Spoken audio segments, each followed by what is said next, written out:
Good morning, everyone. My name is Juan Carlos Pacheco, and I'm a systems engineer from NXP.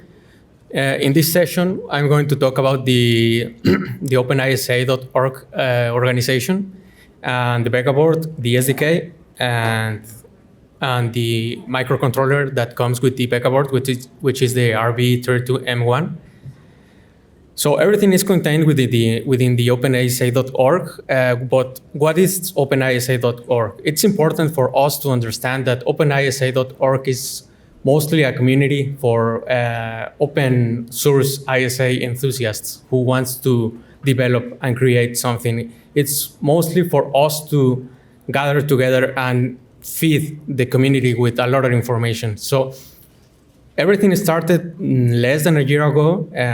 The OpenISA was launched a few months ago, and we have seen how it's been growing dramatically. There are a lot of software enthusiasts that are uploading code and uploading instructions so that we can keep building and growing this RISC-V platform and infrastructure.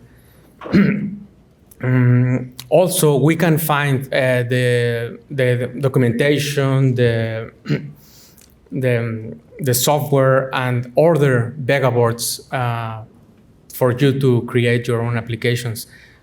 These Vega boards are free of charge, so you will only get charged with the delivery system, but they are for free. And well, you already have one with you so that we can run the labs and get it up running. For us, I guess most of you have already logged into the OpenISA.org site. This is how it looks.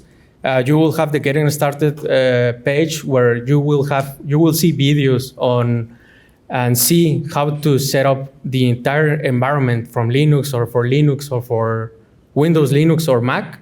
And step by step, you shouldn't get lost. If you get lost or anything, you can always post a new query in the community and try to build any update that we face during this process.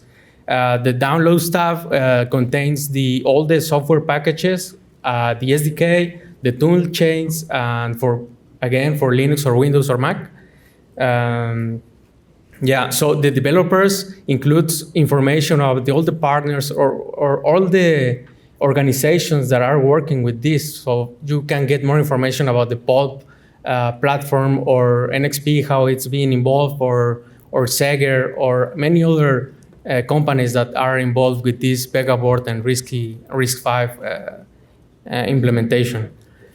So the Vega board comes with this SoC. It's called RV32M1. It has several things, such as a radio communication. This radio can communicate Bluetooth Low Energy and also supports IEEE 15.4 communications or standard. It has 4 cores, but they can run simultaneously. You can run either 2 cores of ARM or 2 cores of RISC-V. On the RISC-V side, we have a RISC-E and a zero RISC-E core. And on the ARM side, we have an M4 and an M0+. This enables low power functionality. Again, it supports wireless communication and security, USB, peripherals such as PWM, UART, I2C, SPI, ADC. As you can see, it's a very powerful platforms for you to create a lot of use cases that you are interested in. It has 1.25 meg of flash and 384K of SRAM. So the specific board that you have in your hands has all these peripherals.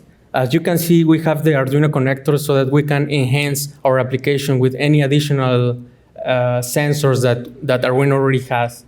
It also has exercises the GPIOs with RGB LEDs or with regular LED or switch press buttons.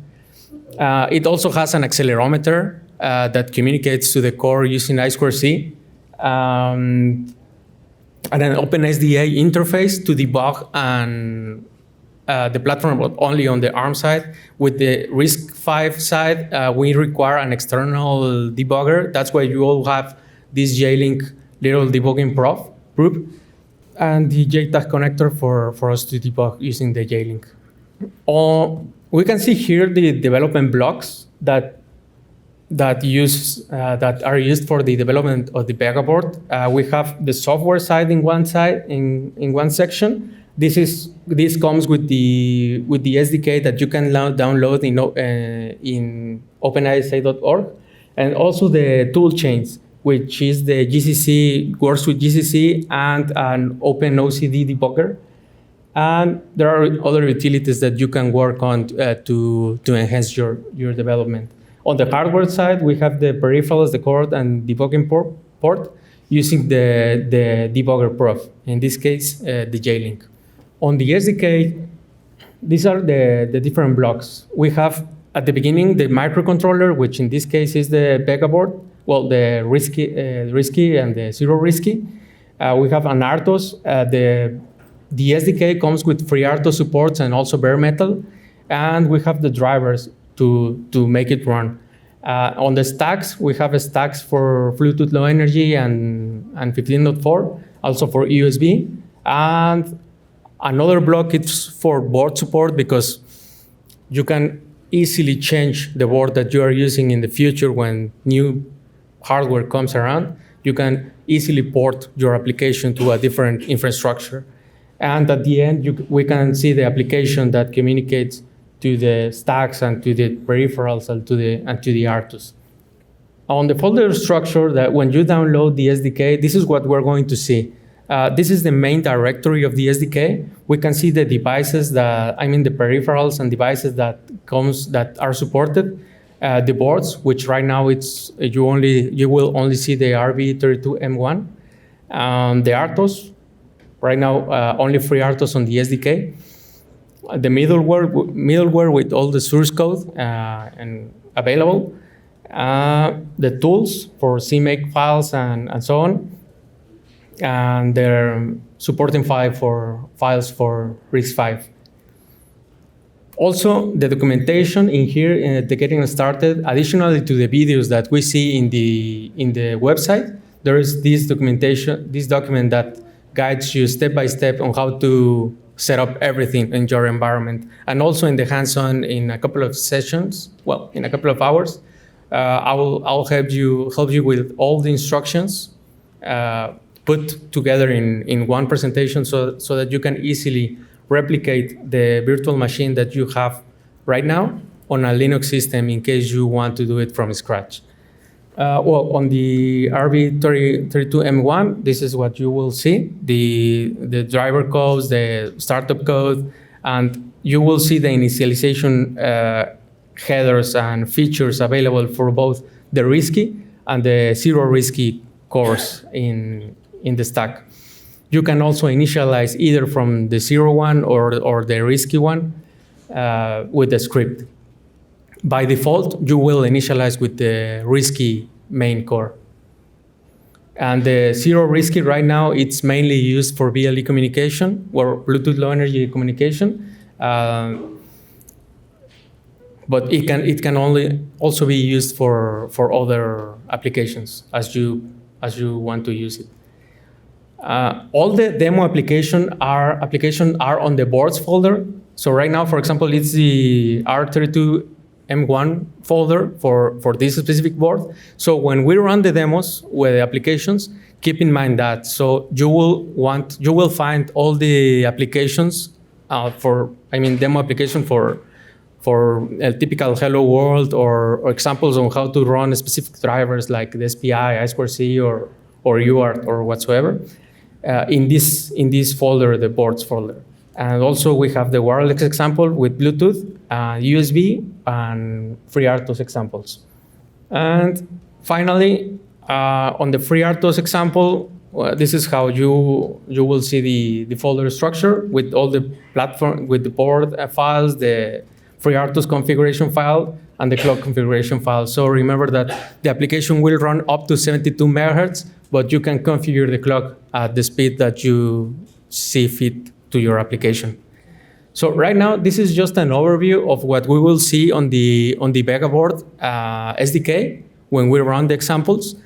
In the following sessions, we will help you to set up your Eclipse environment and your GCC environment from scratch. So in case you have any issues, please let me know. I'll be sitting around and I will be helping you around. And yeah, that's it for now. If you have any questions, let me know without any question, without any issue. Yep. This is just, is it possible to run this from the command line? Sorry, is it possible to run from the command line? Not using Eclipse, is it entirely baked? No. You can run it in either way. Actually, in the hands-on, we will run it in both ways, so that if you are more comfortable with running it on Eclipse, that's fine. But if you are more comfortable in running it using the terminal, that's also fine. We'll see both cases. Okay, I think that's it.